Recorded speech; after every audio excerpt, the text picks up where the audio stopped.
Good morning, and welcome to Karma Stories. Wishing you a day full of peace, truth, and just enough karma to keep things interesting. Stay with us for real tales where justice always finds its way. The signs were there. Cracks in the levee, rusted bolts on the floodgate. A warning from a retired engineer that no one wanted to hear. But in the HOA meetings of Rivergrass Meadows, they didn't talk about risk. They talked about holiday lights and chili cook-offs. Infrastructure. Too expensive. Too boring. Not what neighbors want to hear. No. Until the storm came. This isn't a story about bad weather. It's a story about what happens when maintenance is neglected. Warnings are dismissed, and leadership chooses comfort over courage. Would your HOA be ready for a real emergency? Or would they leave you underwater literally? I'd love to hear your thoughts in the comments. Let's begin the story. The Louisiana sun beat down on Riverside Meadows with the kind of oppressive heat that made you question your life choices, particularly the one about moving to a place practically reclaimed from the swamp. You'd think a state that's more water than land would have its act together when it came to flood control.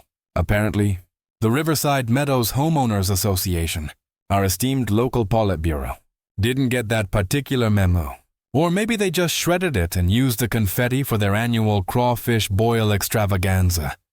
A much higher priority, it seemed, than, I don't know, not getting washed away into the Mississippi. My name is Ben Carter. I'm a retired civil engineer, emphasis on retired. I'd traded finite element analysis and contentious budget meetings for a fishing rod and the promise of quiet afternoons, maybe a little woodworking. Riverside Meadows, with its manicured saint, Augustine grass, and promises of community spirit. You looked like the ticket. It even had a levee and sluice system, privately operated, which, from a brochure distance, seemed adequate. My first, and certainly not my last, mistake in this humid paradise. Turns out, adequate in HOA speak means don't look too close. And for God's sake, don't ask questions, especially if you know what a load-bearing sea channel is. The head honcho of this little slice of suburban heaven was a fella named Al Dubois. Picture this, seersucker suit in July, a pinky ring big enough to anchor a small boat, and a voice as smooth and deceptive as a Mississippi mudslide. He was pure Southern comfort and cheap cologne, a talking stereotype of the good old boy who'd slap you on the back while simultaneously angling for your vote to approve the new hibiscus color palette for the community notice board. His priorities were crystal clear. Keep the HOA fees low enough to avoid a revolt, the party budget high enough to keep the masses sedated, and any talk of boring old infrastructure buried deeper than last year's Mardi Gras beads. It didn't take a lifetime of designing bridges and dams for my quiet retirement to hit a significant levee-shaped snag. A few casual strolls along our scenic earthen berm revealed more cracks than a New Orleans sidewalk after a parade. Rust bled from the sluice gate hinges like weeping sores, and the earth around the concrete foundations was eroding faster than Dubois' folksy charm under scrutiny. This wasn't just a bit of deferred maintenance. This was a full-blown Mayday, Mayday. We are taking on water situation, metaphorically for now, but with a very literal potential. So, I did what any responsible, slightly too experienced with the consequences of crumbling concrete citizen would do. I typed up a polite, detailed letter to the HOA board, complete with annotated photographs and a preliminary structural assessment. Dear Mr. Dubois and esteemed board members, I began. A masterpiece of understated professional concern. I might as well have addressed it to the alligator sunning itself on the riverbank for all the good it did. The response, when it finally came, was a masterclass in patronizing dismissal, delivered by Dubois himself at the next HOA town hall, which was really just an excuse for him to preen under a badly strung banner advertising the upcoming Bayou Boogie Night. Oh, Mr. Carter, he drawled, that trademark smirk playing on his lips, the one that made me instinctively check if my wallet was still there. We appreciate your input. The way he said input made it sound like something the cat dragged in and deposited on his pristine carpet. But I can assure you, Our levee system was thoroughly inspected just last quarter. Passed with flying colors. Top notch. Absolutely up to code. My friend, up to code. I nearly choked on the lukewarm, suspiciously weak coffee they served at these shindigs. Mr. Dubois, with all due respect, that levee is about as up to code as a one-eyed pirate captaining a nuclear submarine. I'm talking visible stress fractures in the weir, significant galvanic erosion on the sluice gate control mechanisms, and clear signs of undermining erosion at the toe of the embankment. These aren't opinions, they're observations. Dubois just waved a dismissive, bejeweled hand. Now, Ben. You retired, folks. You tend to worry a tad too much. That's why you got us, the HOA, to handle these little technicalities. He winked, as if sharing a profound secret. It's all sound. Trust me. Trust him. I wouldn't trust Al Dubois to correctly sort my recycling. There was a distinct aroma about this whole situation, and it wasn't just the cheap air freshener failing to mask the lingering scent of stale beer and desperation from last week's bingo night. This reeked of negligence, or worse. So, I started digging. Louisiana, bless its complicated heart, has public records laws. My first official request for the aforementioned inspection reports was met with a bureaucratic stonewall that would have impressed East Berlin. Processing. When they emailed back, currently under administrative review. Finally, after a polite but firm reminder that administrative review wasn't a legally recognized black hole for inconvenient documents, the files landed in my inbox with a reluctant digital plop. The most recent inspection, the one that passed with such flying colors, was conducted by a firm called Cajun Engineering Solutions, LLC. A cursory 5-minute online search revealed that Cajun Engineering Solutions was, to the surprise of absolutely no one with a functioning cynical brain cell, owned and operated by one Pierre Pate Thibodeau, who just happened to be Dubois' son-in-law. The listed address for this august firm of engineering wizards, AP. Box in a strip mall and a cell phone number that went straight to a voicemail full of Zydeco hold music. Color me utterly, completely, and sarcastically shocked. The report itself was a masterpiece of obfuscation, vague assurances, generic boilerplate language, and a suspicious lack of actual data. But then, buried deep in an appendix, almost as if someone hoped no one would ever scroll that far, was a series of scanned initial field notes, scrawled handwriting, dense with technical shorthand, and one phrase that leapt off the page like a startled frog.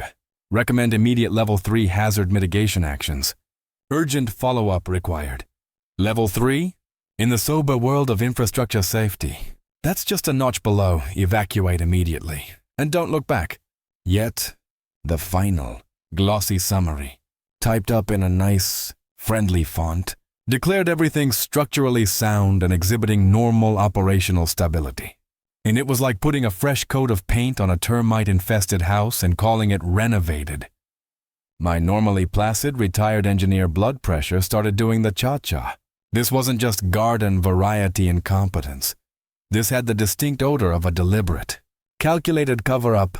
My next move was to request all HOA board meeting minutes and infrastructure-related proposals from the last 10 years. More molasses-like delays, more infuriatingly vague excuses. But I was a dog with a bone now, a very annoyed, retired civil engineer dog with a working knowledge of the Freedom of Information Act. Eventually, another data dump arrived, and amongst the endless digital reams of squabbles about unapproved lawn gnomes and illegally parked pickup trucks, I found it. A thick, professionally prepared document titled Rivergrass Meadows Levee and Sluice Modernization Project, Phase 1. Dated 5 years prior. Commissioned by the previous HOA board. A group apparently less interested in gumbo cook-offs and more in, say, not drowning. It was a comprehensive, meticulously detailed, and entirely sensible plan to upgrade the entire system. New composite materials, automated floodgates, reinforced embankments, proper telemetry. The works stamped in big, bold letters. Approved! And then, tucked behind it, a more recent internal memo, signed by our illustrious President Dubois himself, shortly after he'd seized the reins of power. Project deferred indefinitely. Excessive costs deemed prohibitive to community fiscal health and inconsistent with current recreational spending priorities. Fiscal health. He'd traded our collective safety for a few bucks off the monthly dues, and another goddamn alligator-themed festival. That's when my lonely little crusade started attracting some unexpected, and frankly, welcome company. First came Sarah, young, maybe late 20s, with tired eyes that had clearly seen far too much corporate malfeasance for her age. She worked, or rather had worked, for a larger engineering and construction firm down in Baton Rouge. She approached me tentatively after a particularly heated HOA meeting where I'd, let's say, forcefully questioned Dubois' rather creative interpretation of fiscal health versus imminent catastrophic failure. Mr. Carter? She'd said, her voice barely above a whisper, clutching a battered laptop bag to her chest like a shield. I overheard you about the levee and Dubois. Turns out, Sarah had been the bright-eyed junior engineer on a major parish infrastructure project a few years back. Different river, different levee, same old story. She'd flagged serious design flaws, dangerous shortcuts being pushed by her superiors to slice the budget and pad the profit margins. They'd told her to look the other way, to be a team player. When she didn't, they'd promptly shown her the door, complete with a complimentary blackballing that made finding new work in her field about as easy as wrestling a greased pig. She'd been doing freelance CAD drafting, barely scraping by, living with her mom here in Rivergress Meadows. Of all ironies, they can make bad data look perfectly acceptable. Mr. Carter, she'd said, a bitter little smile twisting her lips. I've seen how they cook the books and massage the numbers. If you're looking at those reports from Dubois' son-in-law, you need to look for the ghosts in the machine. She became our covert tech wizard, our digital archaeologist, dissecting the doctored reports, finding the telltale fingerprints of the alterations, the deleted metadata, the suspiciously clean data points. Then there was old man Weatherly. Augustus Weatherly lived on the shady street corner, the one with the riotously blooming azaleas and a weather vane that, unlike most decorative ones, actually spun with meteorological accuracy for 20-odd years, rain or shine, hurricane season or brutal summer drought. He'd been out there every morning at 7 a.m. and every evening at 7 p.m., meticulously noting wind speed from his anemometer, rainfall from his carefully calibrated gauge, and, most importantly, river levels from a marker he'd driven into the bank decades ago, all recorded in a series of dog-eared, fountain pen-filled ledgers. The river talks, son. He told me, his voice a raspy Louisiana drawl, as he handed over 2 decades of handwritten data. You just gotta learn to listen. And she's been talking a whole lot louder and angrier. These past few years, his meticulous, analog records provided a crucial, undeniable baseline, a real-world counterpoint to the HOA's sanitized or computer-generated official data. When Dubois and his glossy reports claimed the recent river surges were within historically average parameters, a man Weatherly's notebooks, cross-referenced with no AA historical data, screamed liar in meticulously charted ink.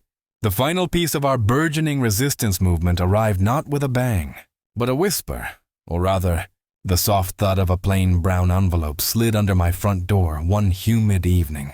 No return address. Naturally, inside, copies of internal HOA emails, financial statements, and damning interoffice memos from 3 years prior. They detailed a series of increasingly heated board meetings where a former board member, a woman named Carol Jenkins, had passionately and presciently argued against Dubois' initial proposal to slash the levee maintenance and upgrade fund to finance a new community speedboat and expand the 4th of July fireworks budget. She'd warned, in no uncertain terms, of the exact structural vulnerabilities and deferred risks we were now facing. The email chain showed Dubois and his sycophantic cronies systematically marginalizing her, painting her as an alarmist and not a team player, before ultimately orchestrating a vote of no confidence. She'd been pushed out, her warnings ignored, her reputation smeared. The package included a short, unsigned, typewritten note. He called diligent oversight boring and unnecessary spending. Thought you might find this useful. Good luck. A concerned former neighbor? Suddenly, I wasn't just a grumpy retired engineer. I was part of a team, a very unorthodox, slightly battered, but incredibly determined team. And Al Dubois was about to find out that some boring things have a nasty habit of becoming very interesting, very quickly, right? So the levee was a ticking time bomb. Al Dubois was a smiling charlatan content to let it tick. And I, Ben Carter, retired civil engineer, was rapidly becoming the neighborhood pain in the ass. Good. Some asses desperately needed a good kicking. But kicking alone wouldn't fix a damn thing. We needed leverage. We needed evidence, and we needed to wake up the blissfully ignorant masses of Riverside Meadows before they found themselves practicing synchronized swimming in their living rooms. First, we formalized Riverside Advocates for a Secure Levee. Russell, Sarah, my newfound engineering protege with a healthy distrust for authority, came up with it. It had a nice, abrasive ring, like gravel in Dubois' silk-lined pockets. Besides me and Sarah, Old Man Weatherly joined, his ancient weather journals practically thrumming with dire prophecies about rising river levels. A few other homeowners, each nursing their own story of Dubois' petty tyrannies, trickled in. Our early explorations, conducted with the kind of nervous discretion usually reserved for illicit affairs, confirmed our worst fears. The sluice gate mechanisms weren't just rusty. They looked like they'd been salvaged from a Civil War shipwreck. The levee's base, particularly near the outfall culverts, was soft, spongy, showing clear signs of internal seepage. Every discovery was another gut punch, another confirmation that we were sitting on a disaster waiting for a rainy day. Naturally, Dubois and his HOA stooges weren't about to let us spread the good word of impending doom. We put up some flyers, nothing fancy. Just as our levee safe, get informed, with a link to FEMA flood maps and some of my initial, deeply concerning observations. I even had Sarah mock up a few colorful drawings, as Dubois might sarcastically call them, simple diagrams showing potential inundation paths based on the levee's compromised state. They lasted about as long as a snowball in a Louisiana summer. HOA goons, probably on overtime paid for by our dues, tore them down, citing community aesthetic violations. Dubois himself, at a hastily called emergency HOA coffee clatch translation, indoctrination session, accused us of being alarmist agitators, intent on disrupting the tranquility of our beautiful subdivision and causing undue panic. The man could spin bull like a rodeo champ. Undue panic. I'd call it due diligence before our property values achieved submarine status. The HOA's iron fist came down hard on any dissent. The Millers, that poor young couple whose viral video of their foundation weeping water had been scrubbed from the community forum, got a certified letter threatening fines for unsubstantiated claims damaging to community reputation. They were terrified into silence. It was a stark message. Keep your mouth shut, or the HOA will find a way to shut it for you. This wasn't just about incompetence anymore. This was about active suppression. Just when I was starting to feel like Don Quixote tilting at a particularly well-funded and vindictive windmill, my daughter Chloe arrived. She's an investigative environmental reporter, the kind who eats bullshit for breakfast and spits out hard-hitting exposés. She'd driven down from Atlanta after my increasingly frantic calls. "Dad," she said, surveying my kitchen table, now buried under maps, printouts, and Sarah's increasingly complex structural diagrams. "This is a lot. You've really stirred up the gator nest, haven't you? Trying to keep it from eating the neighborhood." "Kiddo," I grumbled. "So, this Dubois character," she mused, already tapping away at her laptop. "He's the kingpin, actively blocking safety info, using a son-in-law for dodgy inspections, and generally acting like a bayou boss hog. You've got the picture. We've got data. We've got eyewitnesses. but were getting stonewalled and smeared at every turn. Chloe grinned, a look I knew well. It was her "I've got 'em by the short hairs" grin. Okay, Dad, let's give Mr. Dubois a taste of what real scrutiny feels like. Independent press doesn't give a damn about HOA aesthetic guidelines. Suddenly, our ragtag army had air support. Chloe knew how to package our findings, how to talk to reporters who weren't on anyone's payroll, how to file Freedom of Information Act requests that couldn't be so easily dismissed. The information flow started to reverse. With Chloe's help, we dug deeper into the HOA's less than transparent past. Turns out, a reputable water conservation nonprofit had offered Dubois a free technical survey of the levee system 3 years prior, complete with recommendations and help securing federal grants for upgrades. Dubois had refused, penning a smarmy letter about having complete faith in our existing protocols and expert contractors. And the expert contractor, of course, was his son-in-law's one-man band P.O. Box Company. The sheer, unmitigated gall of the man was enough to make your teeth ache. Then, a former HOA board member, someone who'd been on the losing side of Dubois' initial budget cuts to levee maintenance in favor of a new community fishing pier, I kid you not, came forward, whispering like a conspirator in a spy film. She revealed how Dubois had creatively managed the vote count in the last HOA election, ensuring a narrow victory by finding a batch of late-arriving proxy votes from out-of-town owners, all miraculously in his favor. He hadn't just neglected our safety.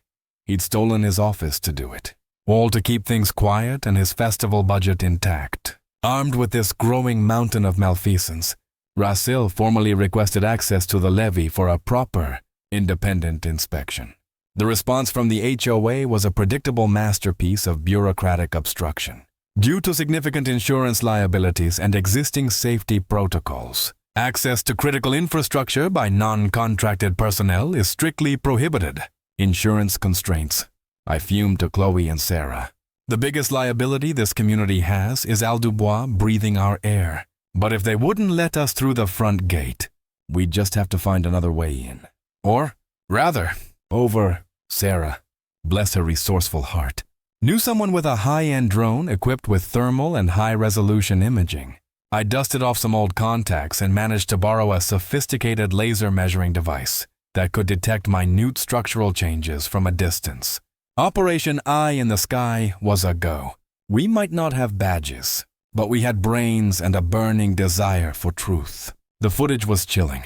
Sarah expertly piloted the drone, its camera peering into places Dubois clearly never expected anyone to look. The main discharge valve on the primary sluice, the one critical for relieving pressure during a flood. The thermal imaging showed it seized solid, a cold, immovable block of rusted metal. The spillway's concrete retaining wall, largely hidden by a curtain of unkempt vegetation, another testament to HOA maintenance, revealed a network of deep, spiderwebbing cracks. These weren't cosmetic. These were structural failures in progress. And the emergency warning system, the sirens that were supposed to alert us if the river breached its banks. The drone zoomed in on frayed, disconnected wiring and a control box that looked like it had been used for target practice by a particularly bored woodpecker. It was utterly, hopelessly non-functional. We laid out the evidence on my dining room table. The altered inspection reports, the ignored NPO offer, the election fraud testimony, and now, irrefutable visual proof of critical system failures. Each piece was a nail in Dubois' coffin of lies. The wind, as Manweatherly gravely noted while tapping his barometer, was indeed picking up from afar. But the cracks, the rust, the lies, those were right here, under our feet, threatening to swallow us whole. The question wasn't if the levee would fail, but when, and what in God's name we could do to make the rest of Riverside Meadows open their eyes before it was too late. Our little rebellion had just found its smoking guns, and they were pointed straight at the heart of our community. The smoking guns were laid out on my dining room table, a grim tableau of impending disaster. We had the doctored inspection reports, the ignored expert warnings, the stolen HOA election, and now, Crystal clear drone footage of a levee system that looked like it was one good sneeze away from utter collapse. We finally had undeniable truth on our side. What we didn't have, it turned out, was time. As if on cue from some cynical, script-writing deity, the universe decided to dial up the pressure cooker. The National Hurricane Center flagged a tropical disturbance rapidly organizing in the Gulf. Tropical Storm Kyle. They christened it a day later, with a projected track that had Riverside Meadows looking like a bullseye. 4 to 5 days. They said, potential direct hit. You'd think a looming hurricane would light a fire under Al Dubois' ample backside. You'd be wrong. At an emergency HOA briefing held in the stifling community center because, God forbid, he'd spent money on renting a properly ventilated space. Dubois was the picture of smug reassurance. Now, folks, let's not get our knickers in a twist over a little breeze. He drawled, actually chuckling as if a Category 1 hurricane was a minor inconvenience, like a delayed tea time. Your HOA is fully prepared. We've got contingency plans up the wazoo. Everything's under control. Under control. I couldn't help myself. My voice cut through the murmuring crowd. Mr. Dubois, your contingency plan for the levee seems to involve hoping for the best. What about sandbags? Emergency pumps? Have you designated an emergency assembly point that isn't already in a predicted flood zone? He waved a dismissive hand, that infuriatingly folksy grin plastered on his face. Ben, always with the doom and gloom. We have resources, perfectly adequate resources. No need to panic buy and create shortages.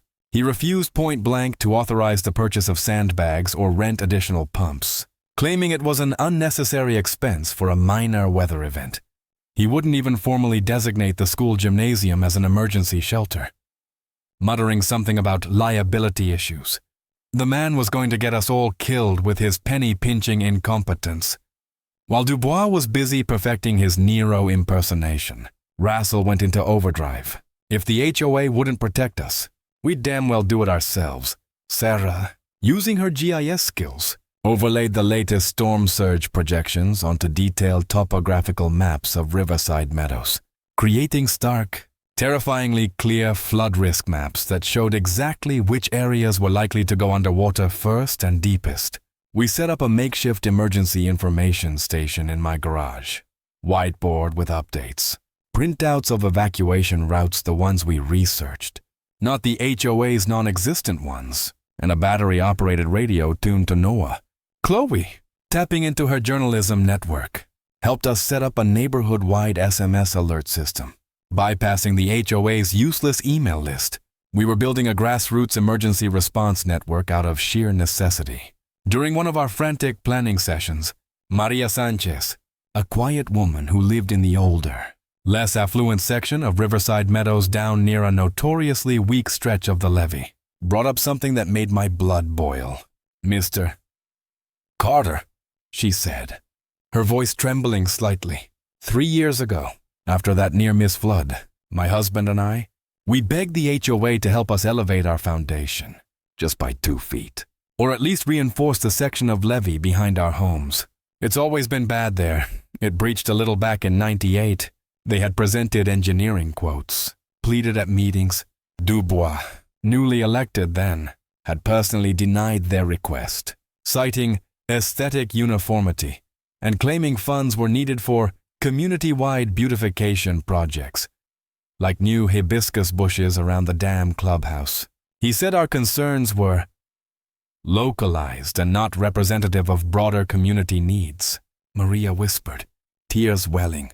It reeked of discriminatory planning, prioritizing the newer, fancier sections of the subdivision while leaving the older, more vulnerable parts to fend for themselves. Another log on Dubois' ever-growing pyre of malfeasance. Some residents, depressingly, still clung to the belief that Dubois and the HOA knew best. He wouldn't let anything bad happen to us. He lives here too, I heard one woman tell her skeptical husband. That particular brand of willful ignorance took a sledgehammer blow 2 days before Kyle's predicted landfall. Someone, a disgruntled HOA employee, a conscience-stricken board member, we never found out who, leaked a piece of security camera footage to Chloe. It was time-stamped the previous afternoon from the lobby of a swanky hotel in Austin, Texas, clear as day. There was Al Dubois at the check-in counter, his golf bag prominently beside him, yoking it up with the concierge. He wasn't just booking a room, he was checking in. Far away from the minor weather event he assured us was no big deal. Chloe had it uploaded to an anonymous video sharing site, and the link blasted out through our SMS network within the hour. The reaction was instantaneous and furious. The neighborhood online forums, the ones the HOA didn't directly control, exploded. He's bailing on us. That son of a bitch is sunning himself in Texas while we're about to get hit. The scales didn't just fall from their eyes. They shattered. By the evening, Kyle was slated to arrive. Riverside Meadows was a ghost town of boarded-up windows and palpable fear. The wind was already howling, whipping rain into horizontal sheets. Those of us in Rasil, along with a growing number of newly galvanized neighbors, were doing final checks, helping elderly residents secure their homes, sharing battery packs and information. The camaraderie was a small beacon in the growing darkness. Then, the call came through on Sarah's walkie-talkie. We distributed a dozen of them. It was Mrs. Henderson, her voice tight with panic. "It's Leo. My grandson, Leo. He was just in the backyard. And now I can't find him. He's only 7. The bottom dropped out of my stomach. A missing child. In this weather. We're on it. Mrs. Henderson," I yelled over the wind. Within minutes, a dozen of us, clad in rapidly soaking rain gear, armed with heavy-duty flashlights, fanned out. The rain was a blinding deluge, the wind threatening to rip trees from the ground. We battled through rising street water, shouting Leo's name, our beams cutting feeble swaths through the maelstrom. Every gust of wind sounded like a scream. Every shadow looked like a small, huddled form. It was an hour of pure, adrenaline-fueled terror. Sarah, amazingly, found him, soaked, terrified, and hiding in the covered crawl space under his own porch, thinking it was a game until the storm truly hit. The collective sigh of relief was almost lost in the wind's roar, but the image of carrying that shivering boy back to his grandmother burned itself into my mind. This is what community was supposed to be, through it all. Where was our esteemed HOA President Dubois? Gone, vanished from any pretense of a coordination group because none truly existed beyond his self-aggrandizing press releases.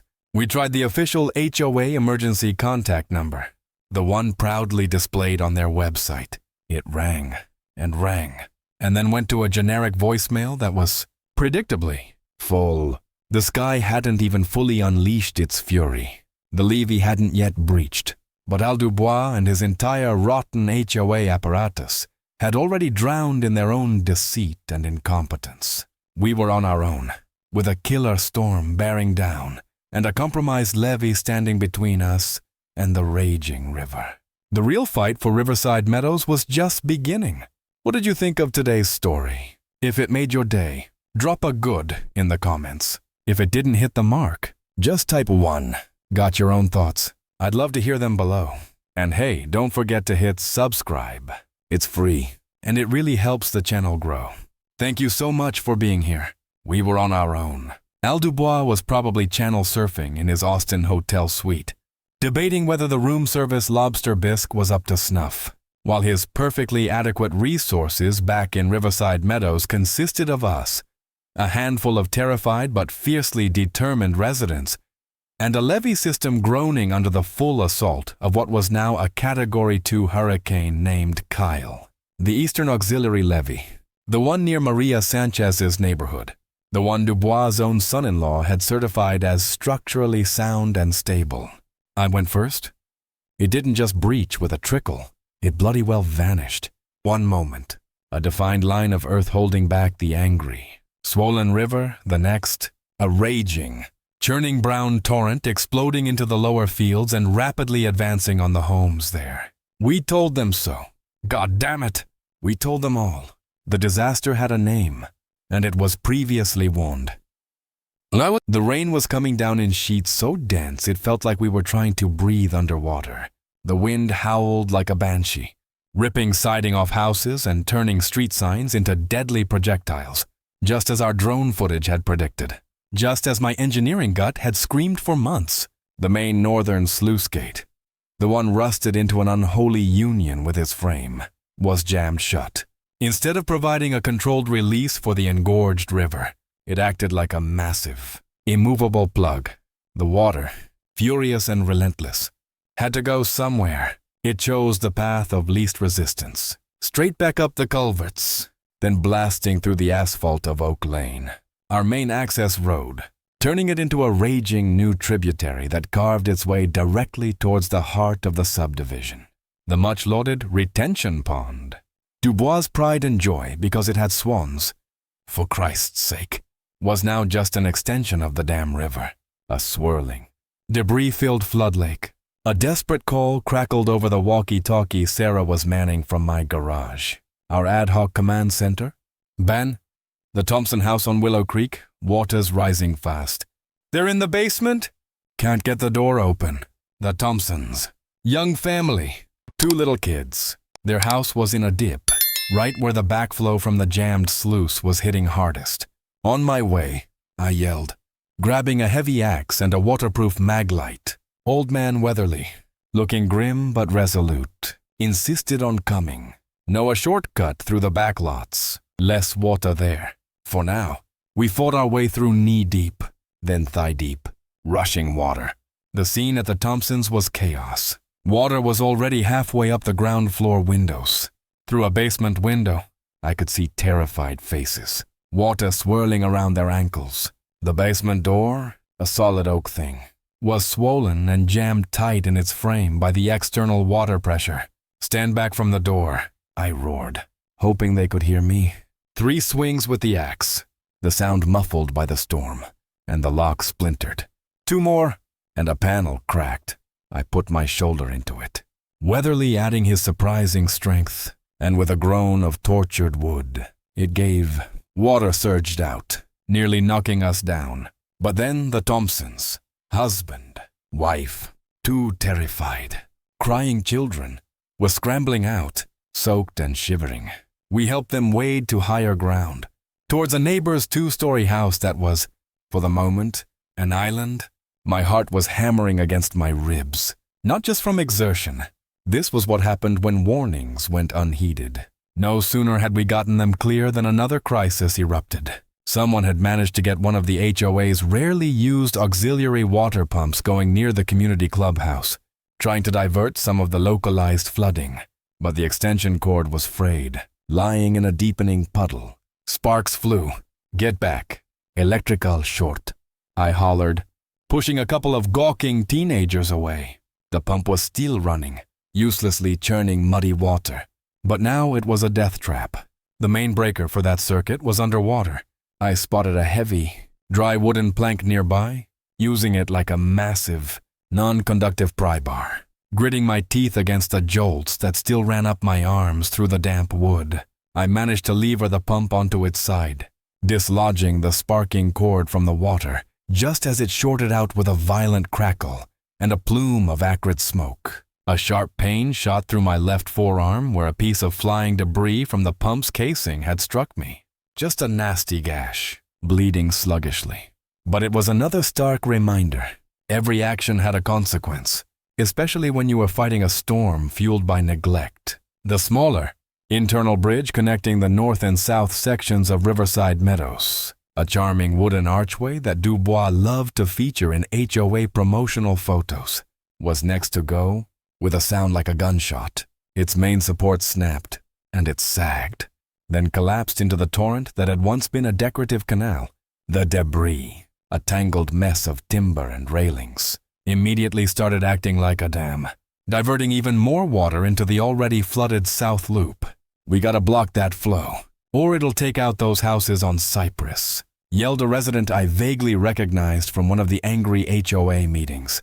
Before anyone could organize a coherent plan, a burly guy who owned a landscaping business gunned the engine of his massive F-350 pickup The one with the lift kit and tires that looked like they belonged on a monster truck. With a roar, he drove it straight into the breach where the bridge had been, angling it against the main current.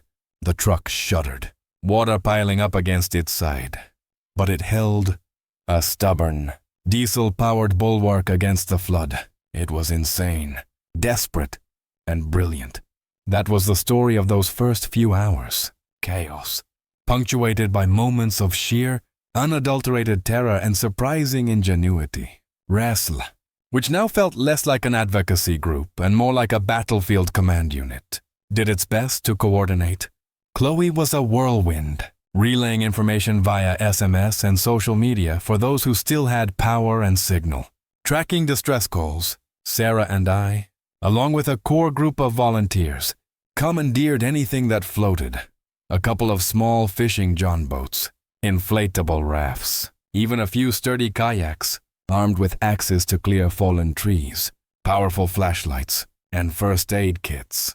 We navigated the newly formed canals that were once our streets, pulling people from ground floor apartments, checking on the elderly, delivering what little supplies we had. There was no top-down command, just a shared sense of purpose. We were all in this shit together, sometime around dawn, with the rain finally easing, but the water still dangerously high. A local news van, miraculously, made it to the edge of the flooded zone. A reporter, looking like a drowned rat, but with a microphone held high, waded towards me as I was helping carry a terrified dog from a flooded porch. Her cameraman focused in. "Sir, can you tell us what's happening? Where's the official response?" I was soaked. Filthy. My arm throbbing, exhausted beyond belief, and utterly out of patience with official anything. I looked straight into the camera, water swirling around my knees. Official response. There is no official response. The people in charge are probably sipping cocktails 1,000 miles away. We warned them. We told them this levee was a death trap. They did nothing. I took a breath, the anger a hot coal in my chest. So now, we're doing it. We're not asking for permission. We're saving our neighbors. We're saving our homes. We're doing the goddamn job they wouldn't. Later, much later, as the water slowly began to recede, leaving behind a landscape of mud, ruin, and heartbreak, someone found it. The old, concrete turtle statue that had sat, largely ignored, by the dilapidated community tennis courts for 20 years. It was caked in mud but intact, its stoic, reptilian face somehow serene amidst the devastation. A week after that, once the initial shock wore off and the long, arduous cleanup began, a group of residents, unbidden, unasked, hauled that turtle to the now obliterated intersection where the Eastern Auxiliary Levee had met the main embankment. They scrubbed it clean, and someone, an artist in our midst, repainted it, not in its original drab green, but in vibrant, defiant colors, with the names of families affected by the flood subtly incorporated into its shell patterns. It became our new monument, a symbol of stubborn resilience, a silent, concrete middle finger to the lies and the neglect. It stood guard where the old warnings had been ignored, a testament to a disaster that had a name. We damn well told you so. The mud was everywhere, a thick, stinking, gray blanket that coated everything Riverside Meadows once was, a constant, squelching reminder of the lessons Hurricane Kyle had written across our lives in nature's cruelest ink. The storm had moved on, leaving behind a sky too bright, too achingly blue for the devastation it had overseen. The official numbers, when they finally trickled in between the drone of generators and the rumble of debris-hauling trucks, were grim. 40 homes were condemned or facing major reconstruction. Over 100 cars were waterlogged, rusted out husks, and for 72 agonizing, sweltering hours, not a flicker of electricity had graced our battered subdivision. The only light then had been from flashlights, flickering candles, and the burning anger in our hearts. But amidst the muck and misery, something else began to emerge. Vindication. A team from FEMA, along with engineers from the Army Corps, descended on Riverside Meadows. They didn't just look, they investigated. They took core samples from what was left of the levees, reviewed my group's meticulously gathered data, which Chloe had already packaged and delivered with a bow, and pored over the HOA's laughably inadequate maintenance logs. Their preliminary report, leaked to the press with satisfying speed, was a bombshell, though not to us. It confirmed everything Rassel had been screaming about for months. The entire drainage and levee system was catastrophically substandard, a patchwork of neglect and corner cutting. Crucially, it cited severe management malpractice and a demonstrable disregard for resident-reported engineering concerns. That last bit was music to my ears. The downfall of Dubois, when it came, was swift and deeply satisfying. He'd slunk back into town a few days after the storm, tanned and trying to project an image of a leader taking charge of a situation he'd actually fled. The residents, however, were having none of it. At an emergency town hall, held in the parking lot because the community center was still a biohazard, the air crackled with fury.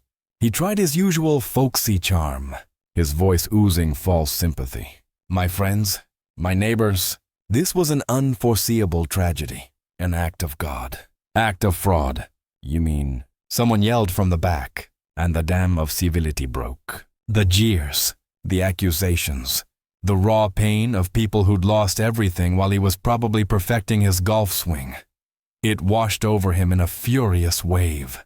He visibly wilted when Chloe, standing calmly with a folder of documents, began to publicly detail his election rigging and the deliberate suppression of our warnings. His face went from puce to a ghastly, clammy white. Before the meeting ended, under the baleful glare of hundreds of his former constituents, Dubois tendered his resignation, effective immediately. Good riddance.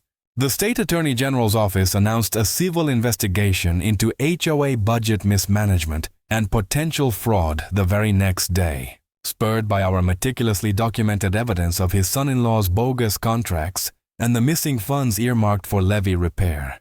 The state didn't stop there. Our HOA, or what was left of it, was slapped with a mandatory remediation commitment. Basically, they had a year to get their act together. New board, transparent finances, and a concrete, engineer-approved plan to fix everything, or face dissolution, with the state stepping in to manage our affairs directly. It was the bureaucratic equivalent of a shotgun wedding. And you better believe we, the residents, were holding the shotgun in the chaotic aftermath. As an interim board was hastily assembled from shaken but determined homeowners, I found myself in an odd position. They asked me to be president. Me, Ben Carter, the curmudgeon who'd rocked the boat until it capsized. I laughed. A harsh, tired sound. Folks, the last thing you need is another president mucking things up. You need an engineer. I'll advise, I'll oversee the technical rebuild. I'll make damn sure every rivet and every cubic yard of compacted earth is up to specs. And then some, but no fancy titles. Just let me fix the damn levee.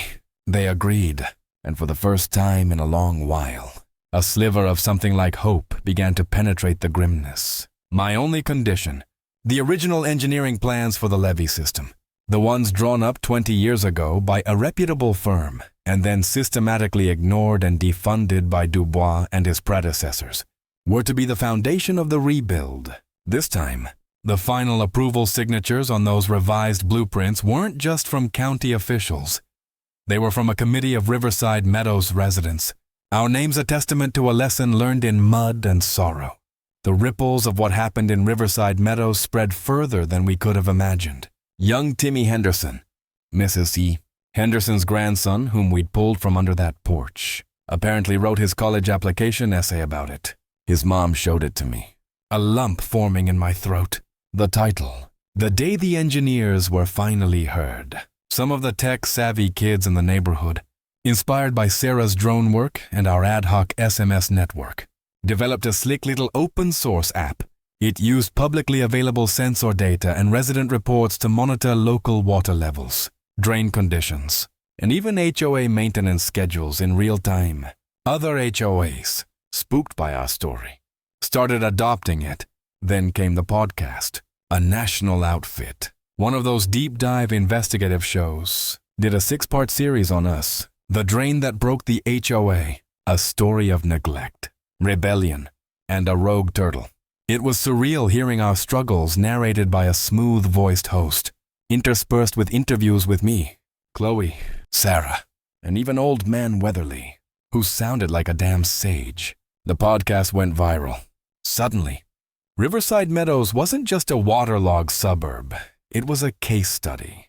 The biggest shock, though, came from the state legislature, spurred by the podcast, Chloe's relentless follow-up reporting, and a surprising amount of public outcry.